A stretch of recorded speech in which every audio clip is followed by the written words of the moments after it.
And awesome. All right. Now, without further ado, I would like to bring up Jack McDonald from Ripple.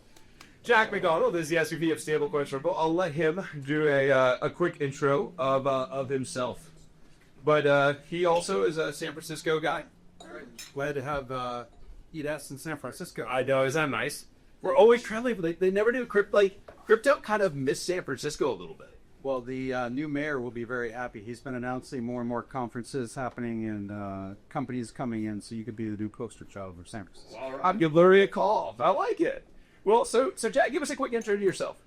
Yeah, so like many people, I've been in TradFi in my early days, got into crypto about 8 years ago. Started a company with Arthur Brito, who co-founded Ripple back in the day, called PolySign. We wanted to get in the institutional infrastructure business and founded Standard Custody, which is a qualified custodian in New York. Ripple ultimately acquired Standard Custody about a year ago to become the issuer of RLUSD. So I came across with that transaction and heading up the stablecoin business at Ripple. And okay, so Ripple recently got into stablecoins. There's probably a 12-month project or something, but recently announced all that kind of stuff. Why did Ripple get into stablecoins? And what are you guys see? What are the cool use cases that you're seeing? Because everything in crypto should be about use cases. It's sort of how I think about this. Like, it's how are people using the money? Yeah, I mean, Ripple, for those of you who don't know, has been in the payments business for the last 14, 15 years. I mean, one of the OGs in global payments. And as you've been talking about, payments and stablecoins seem to go together. Ripple had been a top 5 minter of USDC in its payments flows for a number of years. And about a year and a half to 2 years ago, decided that they wanted to get into the stablecoin business, really to be vertically integrated and to help deliver a better client experience, frankly. And so when they were looking at different avenues to do that, ultimately decided to do that through an acquisition. Everything that Ripple's been doing over the years has become more and more enterprise-based and wanting to do it in a more compliant way. And so going through a trust company as the issuer is the path that they chose. In terms of use cases, we, like everybody, are really focused on building utility and real-world use cases. Payments is the obvious one. As I mentioned, we've been using stablecoins in our payments flows for many, many years and have introduced RLUSD into our payments, which is resulting in a better experience for our customers in terms of speed, cost, etc. We've also had a thesis around stablecoin use in capital markets. Ripple Trading and Markets is an active trader of crypto, and then most recently we announced the acquisition of Hidden Road, the first non-bank prime broker. Super exciting opportunity there to introduce stablecoins as a means of collateral and an asset, really for cross asset class margining that we're going to do. And so once that deal closes, we've got grand plans in terms of how we're going to utilize RLUSD within the Hidden Road business to really help bridge the divide between traditional finance and crypto. Their client base is roughly, I don't know exactly how you would decide or define it, but it's roughly 70% TradFi, 30% crypto. And so it's really a way to build this bridge, the blue glue, as we call it at Ripple, of getting more and more TradFi clients to come in and start using stablecoins, which I think are an easier step for folks to wade into the crypto waters. Is that when you're talking with the big institutions? I mean, is it all about getting out of T0 settlement? I mean, is that literally the entire conversation? Is just instant settlement of assets, or like what are the other things that get them excited? Well, it's part of it. I mean, particularly in capital markets, it's a 24/7 nature of it. So it's not just T0; it's 24/7. So it works over the weekends. It works when banks and exchanges are closed.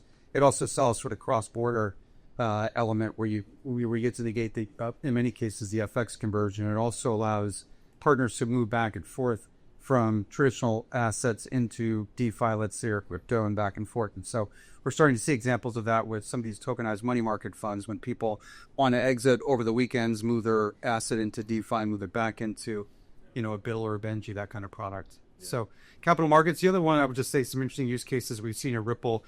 We just announced a $25 million grant to fund teachers in different jurisdictions and schools, doing that with stable coins. We've got a number of other philanthropic initiatives that we have underway, and utilizing stable coins is just one way that we can do that and to reduce friction for the end consumer. Yeah, absolutely. So what do you see looking out? Like when we come back a year from now, Stable House 2026, what's going to be different? Like, how's the world going to kind of change over the next year? We could talk like 5 years also, but over the next year, how's the world really changed?